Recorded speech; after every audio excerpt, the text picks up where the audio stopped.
Ang gusto ng mga politicians niyan, pinaliliit nila na pinaliliit ang utak ng mga nakararami. Yung may utak tayo, hindi po ba? Hanggang maging kisan laki na lang ng munggo yan.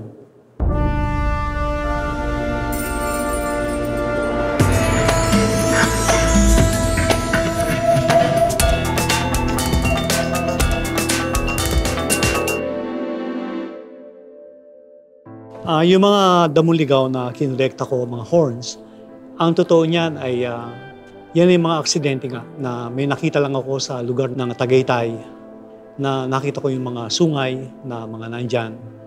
Puro mga baka yan.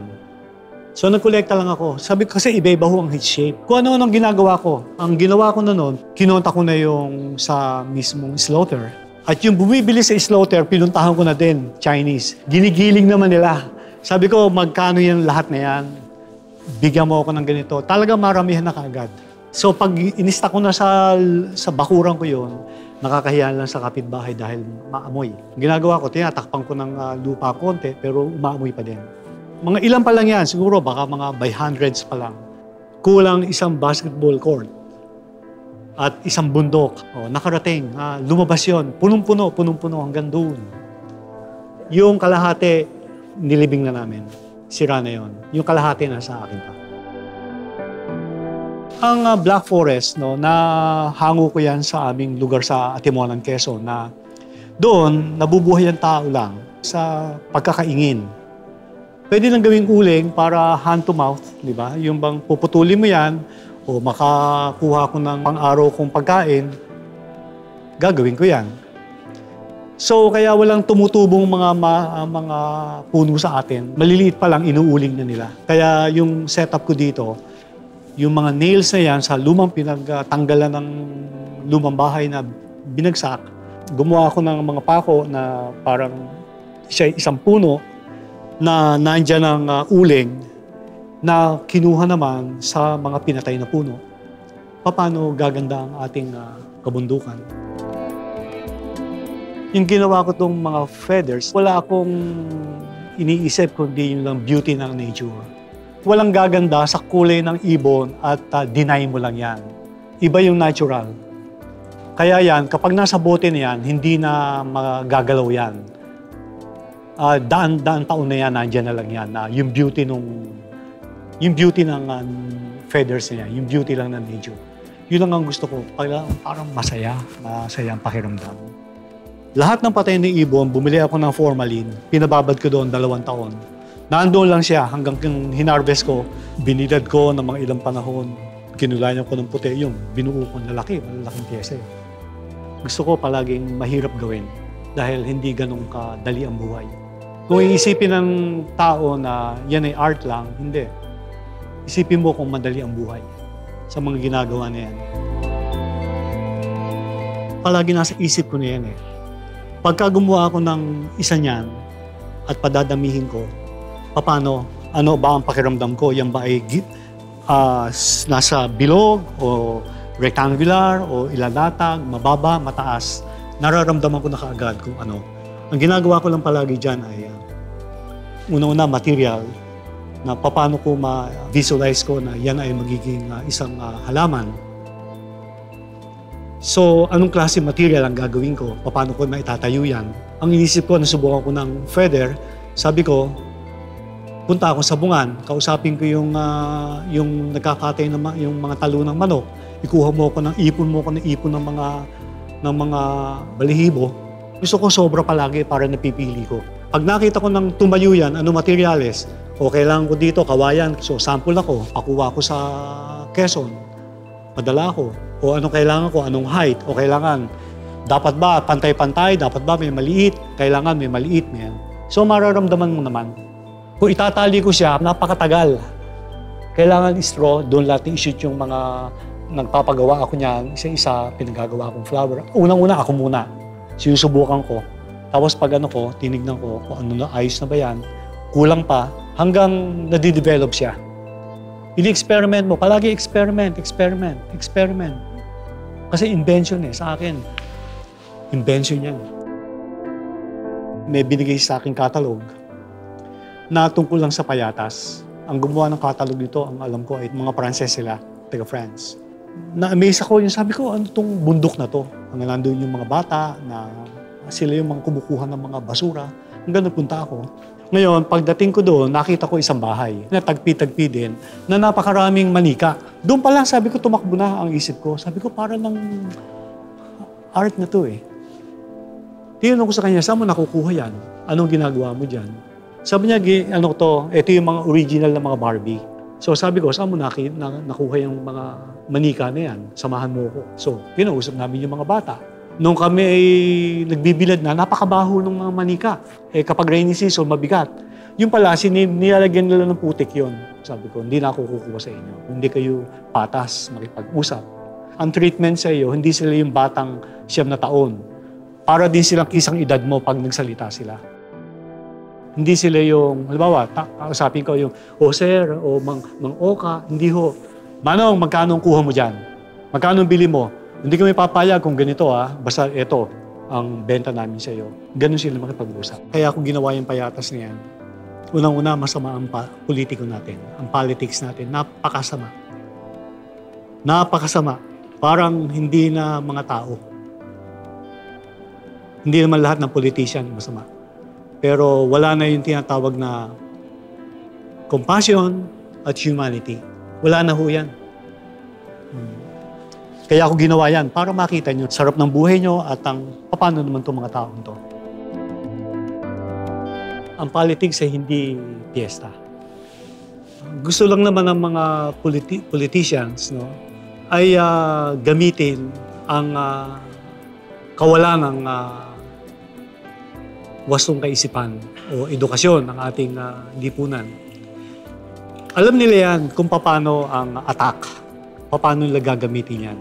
Actually, ako, sasabihin ko na, gusto kong isang gumawa lamang ng isang installation. Yung brown na paper, lalagyan ko lang ng isang supot ng bigas. Marami yan, marami lang. Maayos lang naka-align lang yan dyan. Siguro, nandiyan ang palay, papatong mo lang isusupot na bigas, 1 kilo. Yan ay tools ng mga politicians yan. Hindi bigas, maaaring kung ano-ano yung mga pinibibigay sa amin. Libre yung patingin ng salamin, boto na yon. Vote buying yan eh. So, ang gusto ng mga politicians niyan, pinaliliit ang utak ng mga nakararami.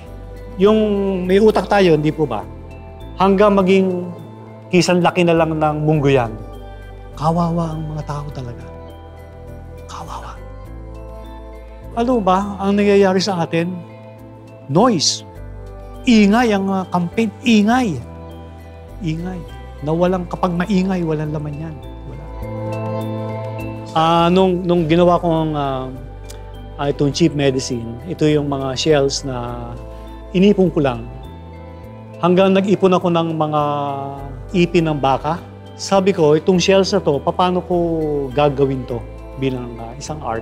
Sabi ko, inuuling lang yan eh. Sabi ko, paano ko pakikinabangan to?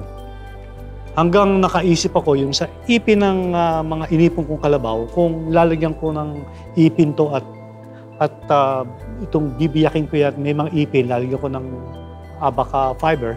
Sabi ko, piyesa na to. Hanggang kinulayan ko, nilagyan ko ng texture.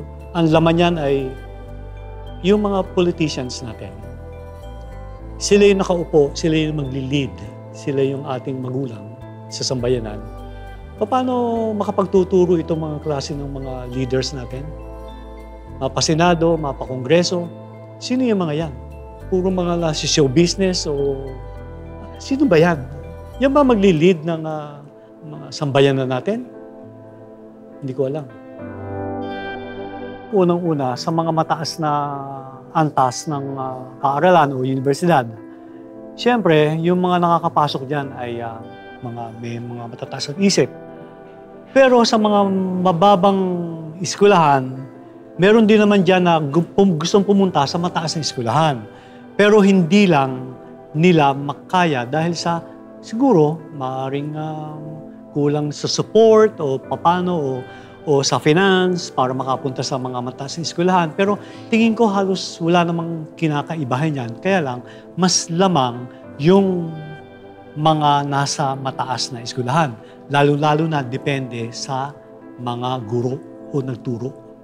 Sino ba ang teacher mo? Sino bang yung dean? Sa mga mababang eskwelahan, ganun din. Ganun din yan. Unang-una, ayoko ng gera. Siguro, sa nakararami sa atin, ayaw din natin ng gera, pero hindi natin pwedeng iwasan yan. At ang palaging kawawa dyan ay yung mga bata. Sila ang napupunta sa alagaan, orphanage. Yung mga ulo na manika na yan, ginamit ko dyan yung mga bird cages na ginagawa ng mga lokal sa Atimonan, Quezon. Ginagawa lang panghuli ng ibon yan, nilalagyan nila ng halimbawa ng lalaking kulasisi or bato-bato. Tuloy-tuloy itong gagawin nila ito. Ang ginawa ko, binili ko. Pinagbibili ko, napakarami, hundreds na talagang pinakyaw ko para hindi nila gamitin sa panghuhuli ng mga ibon. Ako ay nag-aral sa mababang paaralan ng Nabota sa San Jose hanggang grade 6 at ako ay lumipat ng aking high school sa UE Caloocan. Hanggang itinuloy ko ang aking pag-aaral ng third year at fourth year sa Roosevelt College sa Marikina, Lamuan. At ako ay nagkolehiyo sa UE School of Music and Arts sa Santa Mesa. Ang dean ho namin noon teacher ko, si Florencio Concepcion at si Lau Lamben. Well, sa akin, sila ang nagbukas ng isip ko sa art, yung dalawa na yan. Nag-working student ako. Every summer, nandun kami sa company ng tatay ko. Kasama namin yung mga anak ng boss niya na Chinese na gumagawa kami ng mga produkto nila para may pampa-enroll. Gamit sa eskwela, kamukha ng mga bags, mga notebook cover, gano'n. Pag may pera na, bibigyan lang ako ng tatay ko ng para sa akin, yung tira, pampa-enroll mo yan. Yun ang nangyari sa buhay ko. Sila, naalala ko nung kami ay merong freehand drawing. Lumabas kami, mga squatter sa may tapat ng UE. So, nung nagdo-drawing kami, estudyante kami noon, lumapit siya sa akin. Siya nang gumamit ng lapis na napakasimple. Sabi niya, diinan mo yan. Dark mo yan, mga lugar niya. Sabi ko, hindi ko makakalimutan. Sa akin, malalim sila Hindi naman siya nagpa-practice, kundi yung belief niya, siguro sa philosophy ng Buddhism. Sabi ko nga sa kanya, Lau, malalim ang practice na to. Kaya nire-respect ko yun. Ako ay palaging gusto ko mga tungkol sa crafts. No, ako elementary, sa vocational gusto ko palagi yan.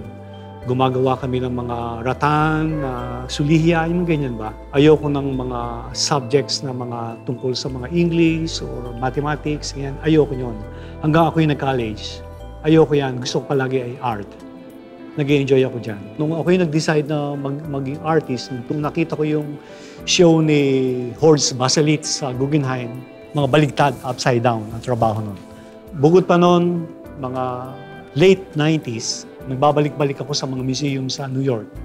Nandiyan ang Met, nandiyan ang MoMA, nandiyan ang Guggenheim. Pinag-aaralan ko na. Gusto kong maramdaman ano bang art talaga. Sino ba sila Van Gogh? Sino ba yan sila Rothko? Sino ba yan sa mga moderno? Sino ba sila de Kooning? Sino ba yan mga yan? Hanggang nabuksan sa akin ng Europe, punta ako, ang hinahanap ko puro museum. Parang self-taught na lang ako. Tapos basa, tinuruan akong magbasa ng mga kaibigan ko. Si Lau, Concepcion, nakita ko, basa, research. Ang naiintindihan ko lang talaga at nalaman ko, kung sino yung mga nag-experiment, kung sino yung nag-break ng rules tungkol sa art, sila yung umangat. Meron nagbigay sa akin isang libro, si Dick Daroy. Kaibigan ko siya. Gamit niya na itong libro to, yung Out of the Box. Kailangan wala ka dyan sa lugar na yan. Kailangan lumabas ka. Kung ano yung gusto mong gawin, gawin mo. Mag-experiment ka, dumiskubre ka, mag-invento ka. Nandun lang yun Siyempre, yung history of art. History, importante yan. Ang art kasi walang limitasyon. Huwag ka magmamadali. Saka dapat ikaw yon. Hindi po pwedeng si Picasso yan, gagayahin mo si Picasso. Hindi pwede yun. Hanapin mo yung sarili mo. Yun ang importante eh. Hanapin mo yung sarili mo.